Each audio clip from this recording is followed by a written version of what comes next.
Hi everyone, welcome to my channel. അസ്സലാമു അലൈക്കും. എന്തൊക്കെയുണ്ട് വിശേഷങ്ങൾ? എല്ലാവർക്കും സുഖമാണോ? അപ്പോൾ ഇന്നത്തെ വീഡിയോയിൽ കാര്യമായിട്ട് പറയാനുള്ളത്, ഇന്നലെ ലോറ നിസ്കാരം ലഞ്ചെല്ലാം കഴിഞ്ഞ് കുറച്ച് നേരം വിശ്രമിച്ച്, ഇന്നലെ അധികം പണിയൊന്നും എടുത്തിട്ടില്ല.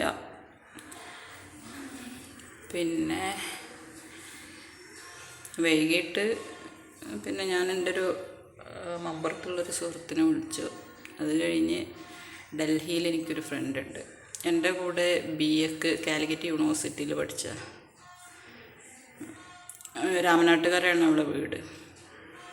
അപ്പോൾ 2017 to 2019 വരെ ഞങ്ങൾ ഒരുമിച്ചാണ് പഠിച്ചത്. അപ്പോൾ ഞങ്ങൾ എക്സാം അറ്റൻഡ് ചെയ്തിരുന്നത് ഫറൂഖ് കോളേജിൽ, അതുപോലെ വാഴക്കാട്, തിരൂരങ്ങാടി KMM കോളേജിലൊക്കെ ആയിരുന്നു എക്സാം അറ്റൻഡ് ചെയ്തിരുന്നത്. ക്ലാസ് കാലിക്കറ്റ് യൂണിവേഴ്സിറ്റിയിലായിരുന്നു. അപ്പോൾ വാഴക്കാട് എക്സാമിന് പോകുമ്പോൾ കുറേ ദൂരമുണ്ട്. അപ്പോൾ ആ ദിവസങ്ങളിൽ ഞാൻ രാമനാട്ടുകര എൻ്റെ ഫ്രണ്ടിൻ്റെ വീട്ടിലായിരുന്നു താമസിച്ചിരുന്നത്. അവരെ വീടിൻ്റെ മുകളിലത്തെ റൂമിൽ എനിക്കൊരു റൂം തന്നിട്ടുണ്ടായിരുന്നു. അപ്പോൾ ഞങ്ങൾ ഒരുമിച്ചാണ് എക്സാമിനൊക്കെ പോയിരുന്നതും വന്നിരുന്നതും. അവളെ ഉമ്മ നല്ലൊരു ഫ്രണ്ട്ലിയാണ്, നല്ലൊരു ഉമ്മയാണ്. അപ്പോൾ ആ സമയത്തൊക്കെ അവൾ ഹൈദരാബാദിലായിരുന്നു, അവളെ ഹസ്ബൻഡ് വർക്ക് ചെയ്തിരുന്നു. അപ്പോൾ അവൾ അങ്ങോട്ടൊക്കെ പോകും. ഇപ്പോൾ അവർ ഡൽഹിയിൽ സെറ്റിലായതാണ്. ഡൽഹിയിലാണ് അവളുടെ ഹസ്ബൻഡിന് ജോലി. അപ്പോൾ ഇടയ്ക്കിടയ്ക്ക് എന്നെ വിളിക്കും. ആദ്യം ഞങ്ങൾ കണ്ടിന്യൂസ് ആയിട്ട് വിളിക്കുമായിരുന്നു, ഇപ്പോൾ ഇടയ്ക്കിടയ്ക്ക് വിളിക്കും. ഇന്നലെ വിളിച്ചിട്ടുണ്ടായിരുന്നു വിശേഷങ്ങളൊക്കെ ചോദിച്ചിട്ട്. അത് കഴിഞ്ഞ് മഗ്‌രിബ് ഇശാവൊക്കെ കഴിഞ്ഞേക്ക് ഇക്കയുടെ ഉപ്പൻ്റെ ഫാമിലിയിൽ നിന്ന് ഒരു ആരാന്ന് ശരിക്കും അവർക്കും അറിയില്ല, എനിക്കറിയില്ല, അവരെ ഫാമിലിയാണ് എന്തായാലും. അപ്പോൾ അവർ കല്യാണം പറയാൻ വന്നിട്ടുണ്ടായിരുന്നു. കൂരിയാട് ജംസിനടുത്തുള്ള ഓഡിറ്റോറിയത്തിൽ വെച്ചിട്ടാണ്, ഡിസംബർ 14 കൂരിയാട് ആ ഓഡിറ്റോറിയത്തിൽ ഞാൻ എൻ്റെ ഒരു കസിൻ്റെ കല്യാണം അറ്റൻഡ് ചെയ്തിട്ടുണ്ട്. ഇപ്പോൾ ഇനി അടുത്ത കല്യാണം അറ്റൻഡ് ചെയ്യണം ഇൻഷാ അല്ലാഹ്.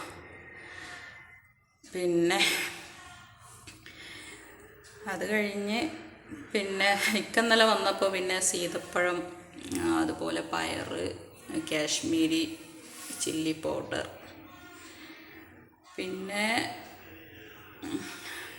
പുളി കഴിഞ്ഞിട്ടുണ്ടായിരുന്നു. അപ്പോൾ അതൊക്കെയാണ് ഇന്നലെ കൊണ്ടുവന്നത്. സീതപ്പഴം ഇപ്പോൾ ഇന്നലെയും ഇന്നുമായിട്ട് ഞാനും മോളിരുന്ന് തിന്ന് തീർത്തു. അപ്പോൾ അതിൻ്റെ സീഡ് ഞാനിപ്പോൾ കൊണ്ടുപോയി ഒരു ചട്ടിയിൽ മണ്ണ് നിറച്ച് അതിൽ വെച്ചിട്ടുണ്ട്. കുറേ സീഡുണ്ട്. അപ്പോൾ അത് ഞാൻ അതിൽ വെച്ചിട്ടുണ്ട്. നമ്മൾ വീട്ടിൽ നമ്മളിപ്പോൾ പച്ചക്കറി കൊണ്ടുവരികയാണെങ്കിലും ഫ്രൂട്ട്സ് കൊണ്ടുവരികയാണെങ്കിലും ചിലതിനൊക്കെ സീഡ് ഉണ്ടാവും. അതുപോലെ പൈനാപ്പിളിൻ്റെ ആ ഒരു ചെടി, അത് പൈനാപ്പിളുമ്പോൾ തന്നെ ആയിരിക്കും ഉണ്ടാവുക. അപ്പോൾ അതൊക്കെ എന്ത് ചെയ്യുക, നമ്മൾ ഒരു ചെടി കവറോ ചെടിച്ചട്ടിയോ ഒക്കെ മേടിച്ചിട്ട് അതിൽ മണ്ണ് നിറച്ചിട്ട് ഈ പച്ചക്കറിയിൽ നിന്ന് വരുന്ന സീഡ്സ്, ഫ്രൂട്ട്സിൽ നിന്ന് വരുന്ന സീഡ്സൊക്കെ അതിൽ കുത്തിയിടുക. കുറേ കാലം കഴിഞ്ഞാൽ അതങ്ങ് മുളച്ച് വന്ന് നമുക്കത് മണ്ണിലേക്ക് കുത്തി വെക്കാം. അങ്ങനെ കുറേ ഫ്രൂട്ട്സ് ഞാനിവിടെ ഉണ്ടാക്കിയിട്ടുണ്ട്. നമ്മുടെ പൂർവികരൊക്കെ ഇങ്ങനെ പഴയ കാലത്ത് തെങ്ങും കവുങ്ങും പ്ലാവും അങ്ങനെയുള്ള ഐറ്റംസൊക്കെ കുത്തിയിട്ടത് കൊണ്ടാണ് നമുക്കിന്നതൊക്കെ കഴിക്കാൻ കഴിയുന്നത്, അല്ലേ? മാഷാ അല്ലാഹ്. അപ്പോൾ ഇന്നത്തെ പ്രാർത്ഥനയിൽ ഇന്നത്തെ മെയിൻ പ്രാർത്ഥന അല്ലെങ്കിൽ അദ്കാർ എന്ന് പറയുന്നത് മാഷാ അല്ലാഹ്. നമ്മൾ എന്ത് നല്ല കാര്യം ചെയ്യുമ്പോഴും, എത്ര ഭംഗിയുള്ള കാര്യങ്ങൾ കാണുമ്പോഴും, ഒരു നല്ല പൂവായിക്കോട്ടെ, നല്ല ഭംഗിയുള്ള എന്ത് കാണുമ്പോഴും നമ്മൾ എന്ത് ചെയ്യണം? മാഷാ അല്ലാഹ് എന്ന് പറയണം. അതുപോലെ നല്ല വാർത്ത കേൾക്കുമ്പോൾ മാഷാ അല്ലാഹ് അങ്ങനെ പറയണം. മാഷാ അല്ലാഹ് അത് പഠിച്ചു വെക്കുക. ഓക്കെ, അതൊക്കെ അള്ളാഹുവിന് ഇഷ്ടപ്പെടുന്നൊരു വാക്യമാണ് മാഷാ അല്ലാഹ്. പിന്നെ നമ്മൾ എന്തെങ്കിലും കാര്യം ചെയ്യാൻ ഉദ്ദേശിച്ചിട്ടുണ്ടെങ്കിൽ, അല്ലെങ്കിൽ നാളെ അത് ചെയ്യും, അല്ലെങ്കിൽ നാളെ അങ്ങോട്ട് പോകും, അല്ലെങ്കിൽ നാളെ ഇങ്ങോട്ട് പോകും, നാളെ ഇത് ചെയ്യും, നാളെ പഠിക്കും, നാളെ എഴുതും, അല്ലെങ്കിൽ ഇന്ന് അങ്ങോട്ട് പോകും, ഇങ്ങനെയൊക്കെ ഉള്ള ഭാവി കാര്യങ്ങളുണ്ടാവുമല്ലോ, ചെയ്യാൻ ഉദ്ദേശിക്കുന്ന കാര്യങ്ങൾ. അപ്പോൾ അതൊക്കെ നമ്മൾ പറയുമ്പോൾ ഇൻഷാ അള്ളാ ഇൻഷാ അള്ളാ എന്ന് പറയണം. അള്ളാഹു ഉദ്ദേശിച്ചാൽ അതൊക്കെ നടക്കുള്ളൂ. അപ്പോൾ അത് ഇൻഷാ അള്ളാ എന്ന് പറയണം. അപ്പോൾ ഇന്നത്തെ വിശേഷങ്ങൾ എന്താണെന്ന് വെച്ചാൽ, ഇന്നിപ്പോൾ രാവിലെ കിച്ചണിൽ കയറി ചോറുണ്ടാക്കി. റേഷൻ അരി കൊണ്ട് തന്നെയാണ് ചോറുണ്ടാക്കിയത്. ആ ഒരു അരി വേഗം തീർക്കാമെന്ന് കരുതി. അതുപോലെ റേഷൻ കടയിൽ നിന്ന് കൊണ്ടുവന്ന പച്ചരി ഉണ്ട്, കുറച്ചും കൂടെ വേഗം തീർക്കാൻ. അപ്പോൾ ഇന്ന് ഓട്ടടയും ചുട്ടു. പിന്നെ അയില ഉണ്ടായിരുന്നു, അയില മുളകിട്ടു. പിന്നെ പയറുപ്പേരി വെച്ചു. പിന്നെ എല്ലാ ദിവസവും പപ്പടം ഉണ്ടാവും. ഇവിടുത്തെ ഉമ്മക്ക് എന്നും പപ്പടം വേണം. അപ്പോൾ ഇവിടുത്തെ ഉമ്മ ഒരു ദിവസം പപ്പടം പൊരിക്കാഞ്ഞപ്പോൾ ഉമ്മ പറയുന്നുണ്ട്, എൻ്റെ തറവാട്ടിൽ പപ്പടം പൊരിക്കാത്ത ദിവസം ഉണ്ടായിട്ടില്ല. അപ്പോൾ ഉമ്മക്ക് എന്നും പപ്പടം വേണം. അപ്പോൾ എന്നും ഇവിടെ പപ്പടം എല്ലാ ദിവസവും ഉണ്ടാവും. പക്ഷെ ഞാൻ പൊരിക്കൂല, അത് ഉമ്മ തന്നെ പൊരിക്കാം. ഞാൻ എപ്പോഴും കഴിക്കൂല. എനിക്കിതുപോലെ ചിക്കൻ കറിയോ അല്ലെങ്കിൽ ബീഫ് കറിയോ അയില മുളകിട്ട കറിയോ ഇങ്ങനെ ഉണ്ടാക്കുന്ന ദിവസങ്ങളിൽ മാത്രമേ ഞാൻ പപ്പടം കഴിക്കുള്ളൂ. എനിക്ക് അത്ര ഇഷ്ടമുള്ളൂ. പപ്പടം ഉണ്ടാക്കുന്ന രംഗം ഞാൻ കണ്ടിട്ടുണ്ട്. അത് എവിടെയെന്നൊന്നും ഞാൻ പറയൂല. പക്ഷേ ഒരു വീട്ടിൽ ഞാൻ പോയിരുന്നു. അപ്പോൾ അവർ ഉഴുന്നുപൊടിയും പുളിങ്ങാക്കുരു പൊടിച്ചിട്ട് അത് രണ്ടും മിക്സ് ചെയ്തിട്ടാണ് ഈ ഒരു പപ്പടം ഉണ്ടാക്കുന്നത്. അപ്പോൾ ഈ ചാക്കിലൊക്കെ പുളിങ്ങാക്കുരു പൊടിയൊക്കെ ഉണ്ട്. അപ്പോൾ ഞാൻ അതിൻ്റെ അടുത്തിരുന്നപ്പോൾ പൂച്ചമൂത്രം ഇങ്ങനെ മണക്കുക. പൂച്ചമൂത്രത്തിൻ്റെ ഭയങ്കര സ്മെല്ല്. അപ്പോൾ എനിക്ക് ആ പപ്പടത്തിനോടുള്ളൊരു ഇഷ്ടം കുറഞ്ഞു. നമുക്കറിയില്ലല്ലോ ഇതൊക്കെ എങ്ങനെ ഉണ്ടാക്കുന്നത്. വൃത്തിക്ക് ഉണ്ടാക്കുന്നവരുണ്ട്. അപ്പോൾ അത് ഓർമ്മ വരും. അപ്പോൾ എനിക്കത് കഴിക്കാനുള്ളൊരു താല്പര്യം കുറയും. എന്നാലും വല്ലപ്പോഴും കഴിക്കും. പിന്നെ അതുപോലെ ബിരിയാണി നെയ്ച്ചോറൊക്കെ ഉണ്ടാക്കുമ്പോൾ അതിലേക്കും പപ്പടം കഴിക്കും. ആ ഒരു ശീലം എനിക്കുണ്ടായത് എൻ്റെ രണ്ടാമത്തെ എളാപ്പൻ്റെ വീട്ടിൽ ബിരിയാണി വെച്ചപ്പോൾ, എൻ്റെ കല്യാണം കഴിഞ്ഞ ആ ഒരു ടൈമിൽ അവർ സൽക്കാരത്തിന് വിളിച്ചിട്ടുണ്ടായിരുന്നു. അപ്പോൾ അന്ന് അവിടെ പോയപ്പോൾ ബിരിയാണി ആയിരുന്നു. ബിരിയാണിക്ക് ഇതുപോലെ പപ്പടം തന്നു. അന്നാണ് ഞാൻ ആദ്യമായിട്ട് ബിരിയാണിക്ക് പപ്പടം കഴിക്കുന്നത്. അതിനുശേഷം ഇക്കയ്ക്ക് എന്നും ബിരിയാണിക്ക് പപ്പടം വേണം. അപ്പോൾ ബിരിയാണി ഉണ്ടാക്കുമ്പോൾ എന്തായാലും പപ്പടം ഉണ്ടാക്കും. അങ്ങനെ അപ്പോൾ ഇന്നത്തെ ബ്രേക്ക്ഫാസ്റ്റ് എന്ന് പറയുന്നത് ഓട്ടോട അയല മുളകിട്ടത്, ലഞ്ച് അയല മുളകിട്ടതും പയറുപ്പേരിയും പപ്പടും. ഓക്കെ, അത് കഴിഞ്ഞ് ഈ കിച്ചണിലെ പാത്രങ്ങളൊക്കെ കഴുകി. നമ്മൾക്ക് പാത്രങ്ങളൊക്കെ ഇഷ്ടം പോലെ കഴുകാനുണ്ടാവും. അപ്പോൾ ഇവിടെ എന്ന് വെച്ചാൽ 4 പേരാണ്. ഞാൻ, ഇക്ക, മോള്, പിന്നെ ഇക്കൻ്റെ ഉമ്മ, അങ്ങനെ 4 പേരാണുള്ളത്. 4 പേരായാലും 10 പേരായാലും നമ്മളൊരു കറി ഉണ്ടാക്കുമ്പോഴും ഒരു ചോറ് വെക്കുമ്പോഴും ഉപ്പേരി ഉണ്ടാക്കുകയാണെങ്കിലും പൊരിക്കുകയാണെങ്കിലും ഒക്കെ അതിൻ്റേതായിട്ടുള്ള പാത്രങ്ങൾ നമ്മൾ എടുക്കും. അത് ചെറുതായാലും വലുതായാലും അത് കഴുകാനുണ്ടാവും. പിന്നെ അത് ഉണ്ടാക്കി കഴിഞ്ഞിട്ട് നമ്മൾ വേറൊരു പാത്രത്തിലേക്ക് സെർവ് ചെയ്യും. അപ്പോൾ ആ പാത്രങ്ങളും കഴുകാനുണ്ടാവും. ഇപ്പോൾ ചോറാണെങ്കിൽ ചോറ് കുടുക്ക കഴുകി അത് നമ്മൾ ഊറ്റിയിട്ട് വേറൊരു പാത്രത്തിലേക്ക് ഇടാം, വേറൊരു ചെമ്പിലേക്ക്. അപ്പോൾ അത് കഴുകാനുണ്ടാവും. പിന്നെ കറി വെക്കുകയാണെങ്കിൽ കറി ഒരു ചൈനച്ചട്ടിയിലോ അങ്ങനെയൊക്കെ ഉണ്ടാക്കുകയാണെങ്കിൽ അത് കറി വെച്ച് കഴിഞ്ഞതിന് ശേഷം അത് വേറൊരു കരിയില്ലാത്ത നല്ലൊരു പാത്രത്തിലേക്ക് സെർവ് ചെയ്യും. ഉപ്പേരി ഉണ്ടാക്കുകയാണെങ്കിൽ അങ്ങനെ തന്നെ ചീനച്ചട്ടിയിൽ ഉപ്പേരി ഉണ്ടാക്കി കഴിഞ്ഞാൽ അത് വേറൊരു പാത്രത്തിലേക്ക് സെർവ് ചെയ്യും. ഫിഷ് പൊരിക്കുകയാണെങ്കിൽ അങ്ങനെ തന്നെ. അപ്പോൾ ആ പാത്രങ്ങളും ഈ പാത്രങ്ങളും അതിന് പുറമെ നമ്മൾ തിന്ന പാത്രങ്ങളും ബസ്സി അല്ലെങ്കിൽ പ്ലേറ്റ്, ഗ്ലാസ്, അങ്ങനെയുള്ള കാര്യങ്ങൾ അത് കഴുകാനുണ്ടാവും. പിന്നെ ലഞ്ചിനും കഴുകാനുണ്ടാവും. രാവിലെ രാത്രിയാണ് കൂടുതൽ പാത്രങ്ങൾ കഴുകാനുണ്ടാവുക. അപ്പോൾ അതിരുന്ന് അങ്ങനെ കുറേ കഴുകും. അത് കഴുകി ഫുള്ള് ക്ലീനാക്കി പിന്നെ നമ്മൾ ഓരോ സമയത്ത് എടുക്കുന്ന പാത്രങ്ങൾ അപ്പൊക്കെ കഴുകി വെക്കുന്നത് കൊണ്ട് ഭാരം ഉണ്ടാവില്ല. അപ്പോൾ രാവിലെ എടുക്കുന്ന പാത്രങ്ങൾ രാവിലെ തന്നെ ഉണ്ടാക്കി കഴിഞ്ഞിട്ട് അത് അപ്പം തന്നെ ബ്രേക്ക്ഫാസ്റ്റ് കഴിഞ്ഞ് എല്ലാ പാത്രങ്ങളും കഴുകി വെച്ച് ഒതുക്കി വെക്കും. പിന്നെ ഉച്ചക്ക് കഴിക്കാൻ എടുക്കുന്ന പാത്രങ്ങൾ ആ സമയത്ത് കഴുകി വെക്കും. രാത്രി എടുക്കുന്ന പാത്രങ്ങൾ രാത്രിയിൽ കഴുകി വെക്കും. അപ്പോൾ ഭാരം ഉണ്ടാവില്ല. അപ്പോൾ അങ്ങനെ കിച്ചണിലെ പണിയൊക്കെ കഴിഞ്ഞ് കിച്ചണെല്ലാം ക്ലീനാക്കി 8:45 കഴിഞ്ഞപ്പോൾ അവിടുത്തെ പണിയൊക്കെ കഴിഞ്ഞ് പുതിയ വീട്ടിലേക്ക് വന്ന് കുറച്ച് നേരം റെസ്റ്റ് എടുത്തു. ഇപ്പോൾ സീതപ്പഴം ഉണ്ടായിരുന്നു, അത് കുറച്ച് നേരം കഴിച്ചു.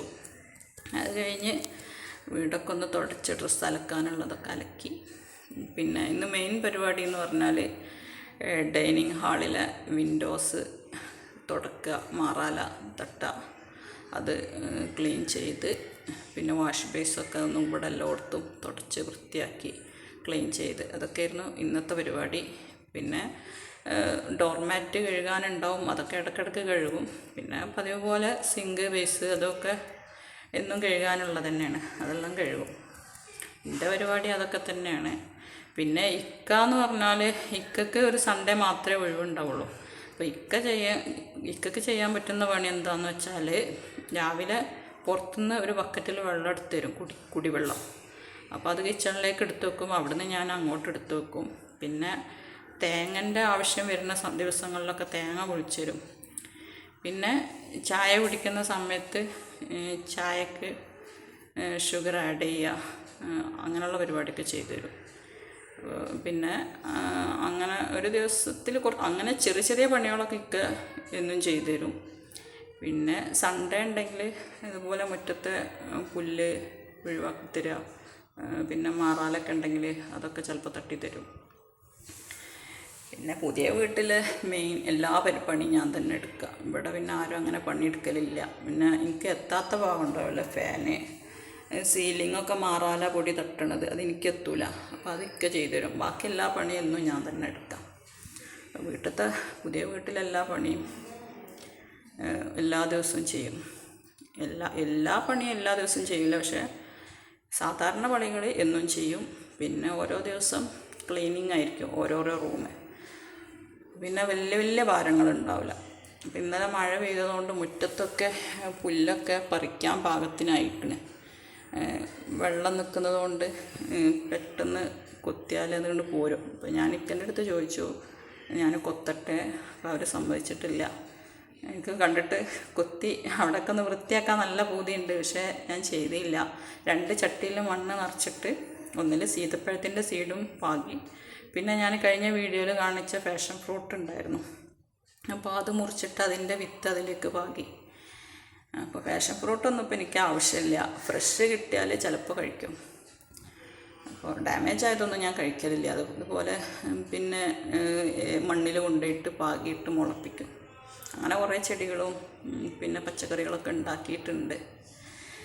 പിന്നെ പറയാനുള്ളത് ഈ ഒരു ചുരിദാർ, ഇതിൽ സ്റ്റോണ് എംബ്രോയിഡറിയാണ് വരുന്നത്. ഈ ഒരു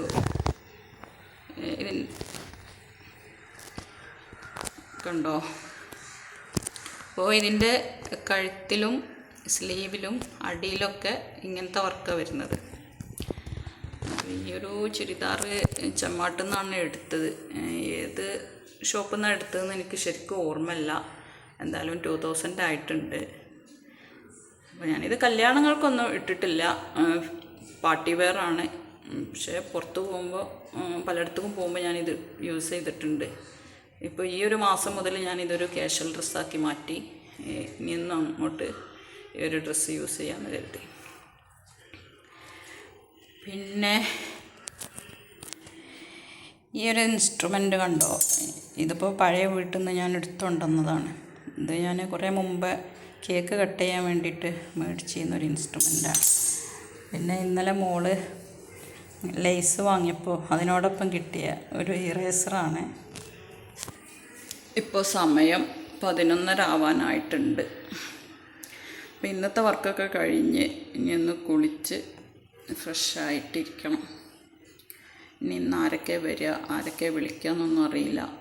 ഓരോ ദിവസം ഓരോ വിശേഷങ്ങളാണ്. കൂടുതൽ വിശേഷങ്ങളുണ്ടെങ്കിൽ അടുത്ത വീഡിയോയിൽ പറയാം ഇൻഷാ അല്ലാഹ്.